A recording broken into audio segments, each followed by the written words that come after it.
So, ఇది నా 10.4 ఇది నా 10.5 ఓకే. ఇప్పుడు మైఎస్‌క్యూఎల్‌కి ఒక ఐపీ అనేది బై డిఫాల్ట్‌గా అసైన్ అయిపోయింది ఇక్కడ నాకు. సో, ఐపీ వచ్చేసి 192.168.10.3 ఇప్పుడు మైఎస్‌క్యూఎల్ పాడ్‌ని ఎప్పుడైతే నేను క్రియేట్ చేస్తానో దాంతో పాటు ప్రొడక్షన్‌లో చెప్తున్నాను. ప్రాక్టీస్‌కి మీరు జస్ట్ ఒక పాడ్ క్రియేట్ చేసి వదిలేయొచ్చు. కానీ ప్రొడక్షన్ లెవెల్‌లో మనం ఏం చేస్తామంటే ఎప్పుడైతే మనం ఒక పాడ్‌ని క్రియేట్ చేస్తామో దాంతో పాటు నేను ఒక సర్వీస్ ఐపీని కూడా క్రియేట్ చేశాను ఫ్రెండ్స్. ఓకేనా? ఇది నా సర్వీస్ ఐపీ. ఇది నా సర్వీస్ ఐపీ. ఎప్పుడైతే నేను సర్వీస్ ఐపీ క్రియేట్ చేస్తానో, ఈ సర్వీస్ ఐపీకంటూ ఒక రేంజ్ ఉంటది. అది వచ్చేసి 10.1.1.4 అనుకుందాం.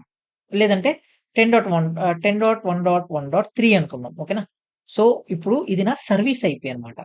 ఈ సర్వీస్ ఐపీ ఏం చేస్తుంది తెలుసా? నా మైఎస్‌క్యూఎల్ పాడ్‌తో కనెక్టివిటీ అయితే ఫార్మ్ చేస్తుంది. అంటే ఇది నా బ్యాక్ ఎండ్‌కి మైఎస్‌క్యూఎల్‌కి మధ్యలో మీడియేటర్ లాగా. సో, అందుకే నేను ఫస్ట్ ప్రాక్సీ గురించి మాట్లాడాను. ఈ service IP nothing but a proxy. So, మనము ఏపీఐ మన మెయిన్ మన క్లస్టర్‌కి ఒక మెయిన్ పార్ట్స్ ఏంటి? Cube API server, cube scheduler, cube proxy అన్నాం కదా! సో, క్యూబ్ ప్రాక్సీ ఆ పాడ్ ఏదైతే ఉందో, ఆ పాడే ఈ సర్వీస్ ఐపీని మేనేజ్ చేస్తుందన్నమాట. సో, నా బ్యాక్ ఎండ్‌కి మైఎస్‌క్యూఎల్‌కి మీడియేటర్‌గా పనిచేస్తుంది. ఫర్ ఎగ్జాంపుల్ ఇక్కడ నేను మైఎస్‌క్యూఎల్ క్రియేట్ చేశాను. సో, అర్థం కాకపోయినా పర్లేదు. మనం ప్రాక్టికల్‌గా చూస్తాం. ప్రాక్టికల్‌గా మనం ఎప్పుడైతే చూస్తామో అప్పుడు మీకు ఇంకా బాగా అర్థమవుతుంది.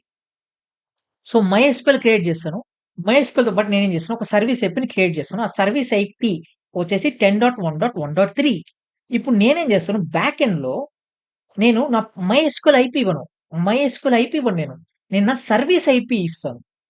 సో, ఇక్కడ ఏం జరుగుతుందంటే ఇక్కడ మైఎస్‌క్యూఎల్ ఏదైతే ఉందో హోస్ట్ బదులుగా ఇక్కడ నేనేం చేస్తాను 10.1.1.3 ఇది నా సర్వీస్ ఐపీ. ఈ సర్వీస్ ఐపీ నేను ప్రొవైడ్ చేస్తాను. బ్యాక్ ఎండ్‌లో. సో, అప్పుడు ఏమైపోతుందంటే నెక్స్ట్ టైమ్ నుంచి నా బ్యాక్ ఎండ్ రిక్వెస్ట్ వచ్చేసి డైరెక్ట్‌గా మైఎస్‌క్యూఎల్‌తో కనెక్ట్ అవ్వకుండా అది నా సర్వీస్ ఐపీతో కనెక్ట్ అవుతుంది. ఎప్పుడైతే నా బ్యాక్ ఎండ్ నుంచి రిక్వెస్ట్ నా సర్వీస్ ఐపీకి వస్తుందో, నా సర్వీస్ ఐపీ ఏం చేస్తుందో తెలుసా?